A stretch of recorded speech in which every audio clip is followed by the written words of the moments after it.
Alexandre Simões, na virada impressionante do Atlético ontem contra o Grêmio, qual que é a impressão que fica? É a primeira do primeiro tempo muito ruim ou é a última de uma virada espetacular? Ô Cirilo, você sabe que eu tenho uma tese, eu acho que se encaixa bem nesse jogo do Atlético. A gente não tem dúvida de que as prioridades do Atlético são as Copas, até porque é muito mais fácil o Atlético ser campeão da Copa do Brasil ou da Copa Libertadores do que do Campeonato Brasileiro, pelo conjunto da obra na competição, e são vários os fatores que provocaram isso, tá?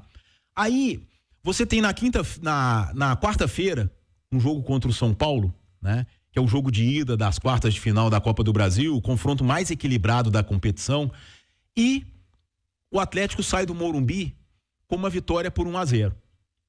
O que eu acho, tá? E isso é a minha visão. O que eu acho que acontece nesse tipo de situação, e não é com o Atlético, acho que é com todos os times, é uma espécie de tipo assim, relaxamento, sabe? Alcançamos um objetivo muito grande numa outra competição. E isso é humano, sabe? Desconcentrar, o time entrar. O que o Atlético sofreu ontem é uma espécie de uma desconcentração. Tanto que quando os jogadores que entram do banco de reservas, né? E o Grêmio já tinha o menino expulso lá quando tava 0-0 o jogo. Gustavo, zagueiro.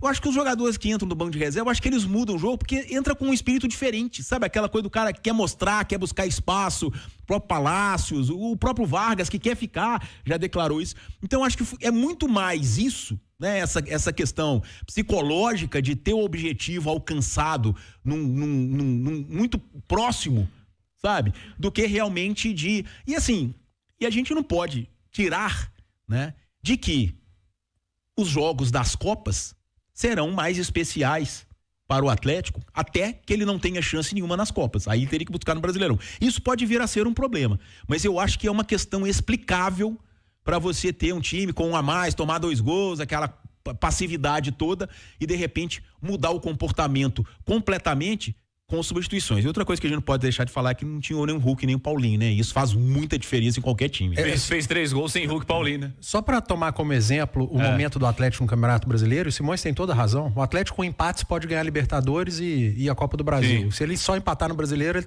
provavelmente cai ou então briga para não cair.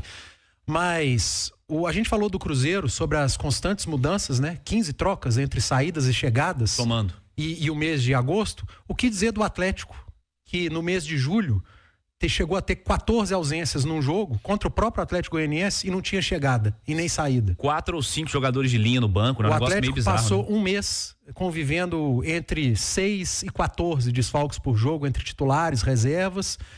Passou muita dificuldade e talvez por isso esteja nessa posição hoje no Campeonato Brasileiro. A gente falou do Cruzeiro num mês convivendo com chegadas de reforços, qualidade técnica e saídas de jogadores que não seriam aproveitados. E o Atlético conviveu durante um mês inteiro jogando o Campeonato Brasileiro só com ausências por conta de lesão, seleção, que chegaram a 14, por exemplo, no jogo contra o Atlético Goianiense. Não são fatores que devem ser ignorados. Ô Natália, a impressão mais forte desse Atlético de ontem é o primeiro tempo muito ruim ou é o segundo tempo de uma virada histórica? Eu vou fazer um balanço dos 2 tempos. Os 2 devem ser considerados. Mas para mim a impressão do Atlético que tem ficado muito vigente nos últimos tempos, e aí são inúmeras as justificativas, não dá nem tempo de falar aqui, nós vamos ter que levar pro debate daqui a pouco no YouTube.